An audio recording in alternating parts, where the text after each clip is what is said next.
My name is Jaylen Vicol. I just started my PhD here at the University of Reading. I'm looking at using interpretable machine learning approaches to be able to better understand East African rainfall and which are the drivers that make it predictable. Getting engaged here with COPCAS right now to be able to engage with climate change in a different perspective, understand a little bit about policy. I'm Etienne Roesch. I'm a professor of applied statistics and cognitive science in the School of Psychology here, just in the building next door. I work more these days on statistics and the use of statistics in the way that we engage with research practices.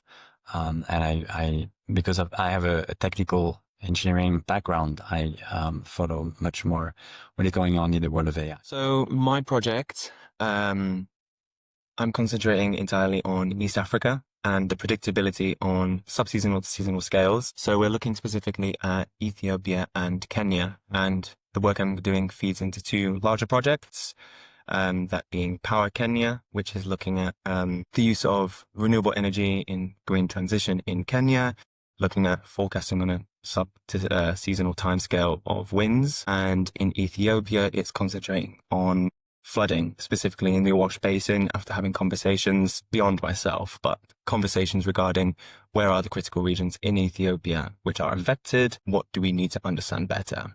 So my work is going to be using interpretable machine learning methods to be able to understand what those drivers are. So I have many projects, but the main thing that I'm interested in these days is the role of uncertainty in models. So not just climate models, also in neuroscience, for example, but it's very much something that is not looked at in climate. Usually in climate models, we have numerical models that try to estimate physical systems and to represent that. And there is a new trend of using AI systems to get these interpretations. And I'm interested in how uncertainty is represented in these models and the issues that can come up with that. I separate two kinds of uncertainties, the epistemic and aleatoric uncertainties.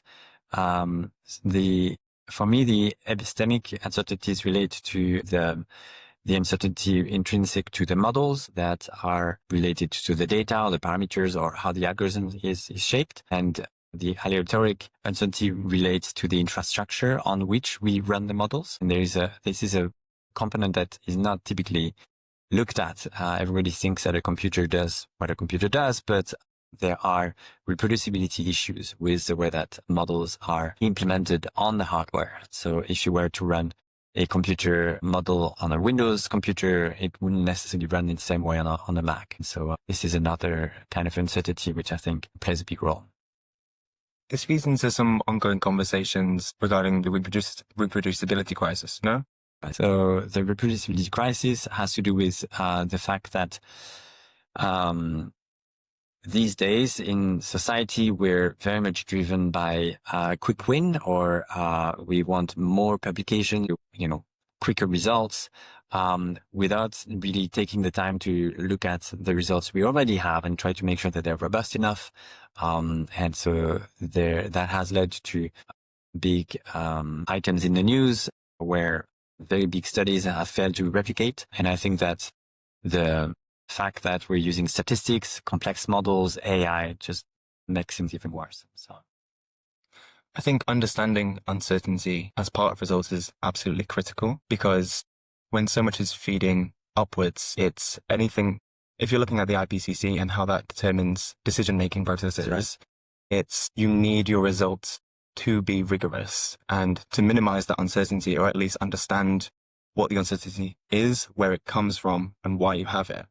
When you look past that uncertainty, what does that mean in terms of the facts that get taken away from this and how funding flows to be able to solve problems? Yeah, I think it's a moral duty for researchers to understand what they're doing and to understand the uncertainty that there is in the tools that they're using. And I don't necessarily think that we've all been trained to think in those terms. This is probably why I'm rather optimistic for the future. I think that there are young generations of researchers like you who become aware of this. And I don't think that my old generations actually necessarily thought about this. So this is why I'm pretty optimistic. Do you think there are any barriers to young scientists like myself, or even scientists deep into their career? What are the barriers to that understanding? It's very much a systemic problem in the way that science is rewarded, science is assessed. At some point, you will want to apply for a permanent job somewhere. You will want to apply for promotions because you have a rent to pay or a family to grow.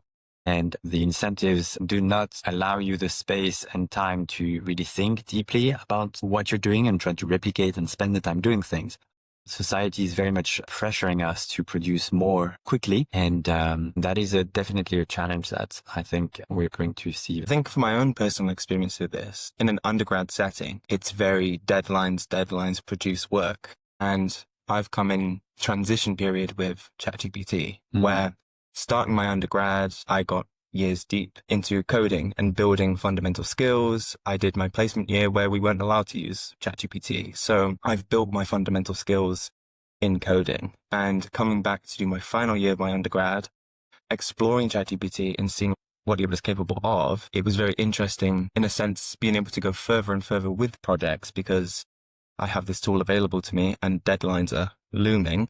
What can we do and how far can we go? And I think it's been a very interesting transition into postgraduate studies. I remember having conversations quite early on. It was quite reassuring to be told during your postgraduate studies, you're never going to have such opportunity to just take it steady and explore. And having genuine conversations about stuff like ChatGPT, they were like, this is your time, this is your opportunity to develop your skills so much further, but this is your opportunity to explore. This is your opportunity to build all of them skills. And that was really, it's been a shift in pace of recognizing, no, it's not a rush to produce. This is my opportunity to build skills and become the researcher I'd like to be. And I think that's a strong parallel between the fortunate position of being in a doctorate versus results-based employment. Right, yeah. I'm also in a fortunate position that I have a permanent job. I am performing according to the standards of my employment and everybody's happy with what I do. And in many ways, I'm my own boss. I'm managing my own projects. I have my own students. I'm fortunate to have a lot of funding. So all of this to explain that the pressure that I feel is different from the pressure from a young researcher, an early career researcher who just get into a lectureship, who have the pressure that they need to produce, they have to write grants. They don't necessarily have the luxury of time to be able to reflect on their own practice. And to be fair, there is a pressure on them as well. It's an unfair pressure where they're expected to know everything, not be showing any weakness. They should know about statistics. There is no need to actually learn statistics again. And there's a bit of an emotional turmoil, I think, in early career researchers because they are expected to be the expert in the room, but often we are not. We are just experts in this one niche topic that we explore during the PhD. We feel a bit uncomfortable with programming, uncomfortable with statistics, uncomfortable with other topics. And I think that this is unfair because if we want to be able to reflect on our own practice and try to perfect and improve the way we do things, we have to have the room to be able to say, well, I don't know everything.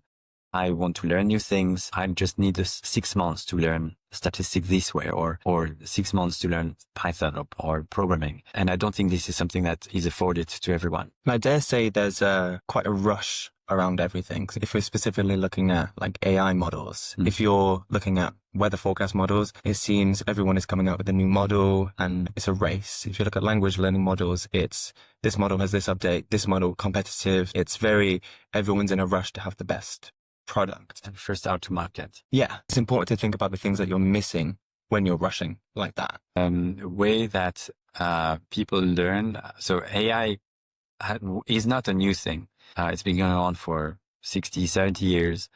It used to be called statistics and it was called AI. And now there is this deep learning methods, but they're all doing the same things. They're all trying to estimate some statistics one way or another. Unfortunately, the current generation is approaching AI from an application perspective. They tend to want to learn a Python library of some sort. They will use a tutorial online that will deploy some convolutional neural network to learn some things without really understanding how that works. the assumptions of the models and the limits of the models. And therefore their understanding is just what library should I import, rather than I'm doing this with these particular layers, and that actually increases the uncertainty that spreads and compounds over time. And you can very much see that in the way that students are being trained. There are, especially in North America, the big universities that train for AI and machine learning, they will train you on things that is not older than 6 months. So they really want to say, well, this is the latest library you should be using, which actually works because you do get to deploy things very quickly.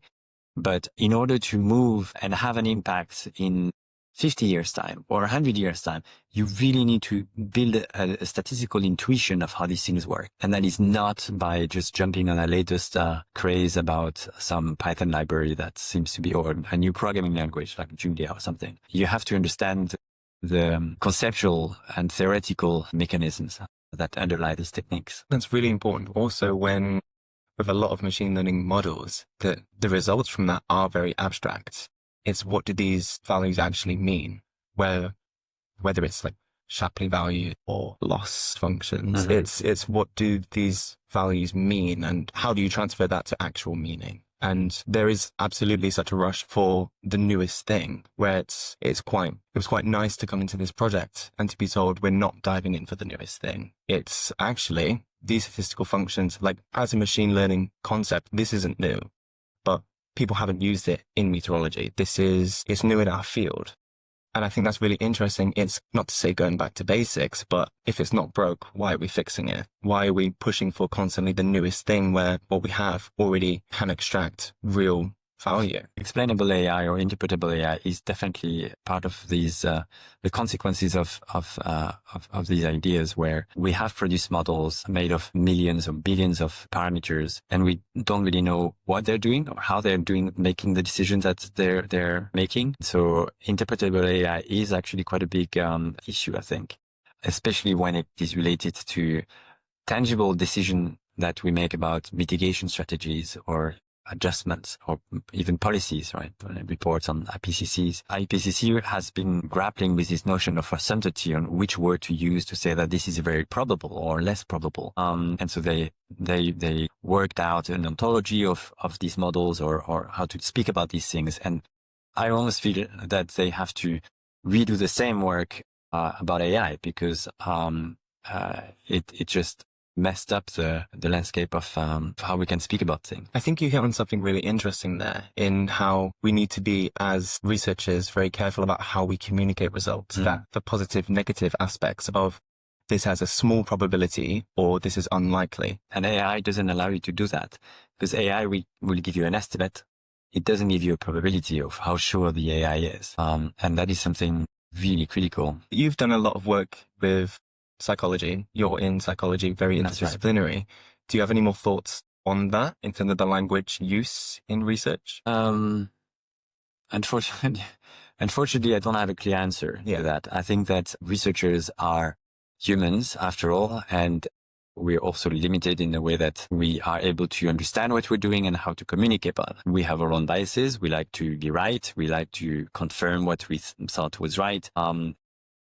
The question about the carbon footprint, for example, of models is very important. Ultimately, I think that there are tools and we're getting something out of these tools one way or another. We just have to accept that running these models, using these tools has a cost. Unfortunately, it's really hard and very difficult to estimate the carbon footprint of these models. Obviously, there are things we know that it costs more of training the models rather than actually using it. But the supply chain from the developer of the models to the actual users is so complex and so difficult that it's very hard to estimate this cost. The one thing we know is that in order to run a data center, you need water, you need things like that.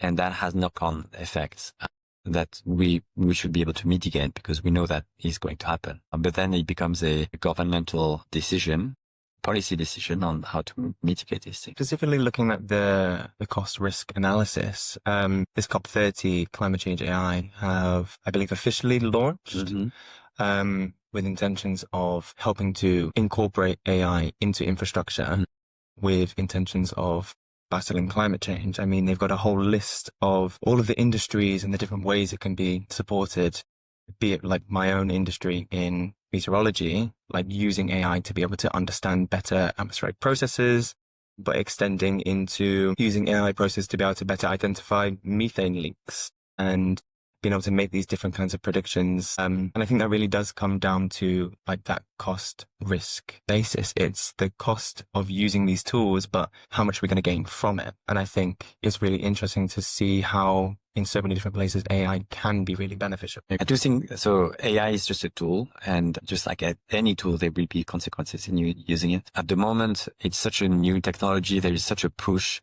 for the new thing that it's very difficult to predict where it's going to go, but it's undeniable that there can be benefits to using it.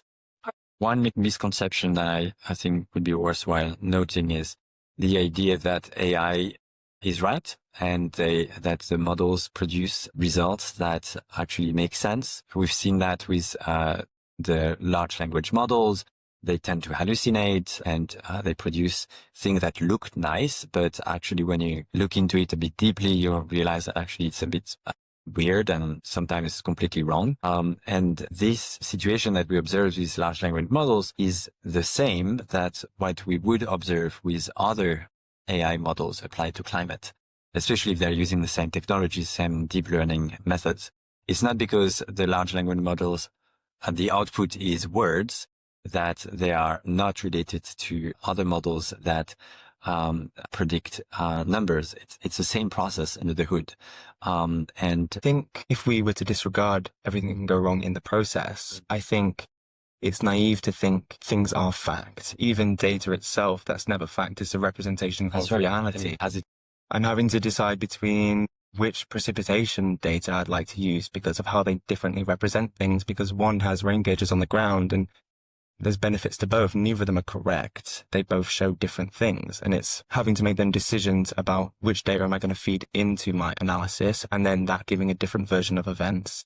It's the exact same with language learning models. When you're scraping the internet for content to be able to train it, I feel biased. Yeah. It's the bias that you're introducing to the model. I mean, I believe there were some examples where it's scraping from Reddit to give facts. It's a communication board of people sharing opinions and thoughts. But when a language learning model scrapes data and it takes that as fact and reproduces that, and especially without the sense of ownership and knowing where that information has come from, I think that poses a lot of difficulties. So this is really interesting because they did scrape Reddit, but not to get facts. They scraped Reddit to get examples of people speaking, because the large language models, the only thing they do is predict the next word. And so they use the internet, the entirety of the internet, to learn what is the next probable word. Then on top of that, there is the notion of facts or truths. But this is very much a human-driven interpretation of the production of the AI. So it's very much similar to what I'm saying. The AI will produce something, whether it's correct or not. It will actually look pretty, and humans need to then take a step back and understand and interpret these things. And if we're not aware of our own biases as humans, we will actually think that something produced through Reddit actually is a fact. But the same thing is for researchers, right? It's not because we're using a fancy computer model that the number that we get in the end is actually correct. We have to be mindful that these methods are themselves biased and that we introduce some bias ourselves, as you said, by selecting some data or selecting a way of doing things, or just because, you want to produce a graph that has this particular scale or these particular things, you're actually making decisions that will impact on the interpretation that you do later. And we see that when you're using statistics, frequentist statistics or p-values or things like that. Just because you use these methods, actually they bias the way that you're viewing the results. And so I think this is really important for us and you, the young generations, to understand the agency that you have in this to be able to produce more trustworthy results. Thank you so much. It was really interesting. Absolutely. Thank you for coming in. It's a pleasure to be able to get your insights onto this very critical situation.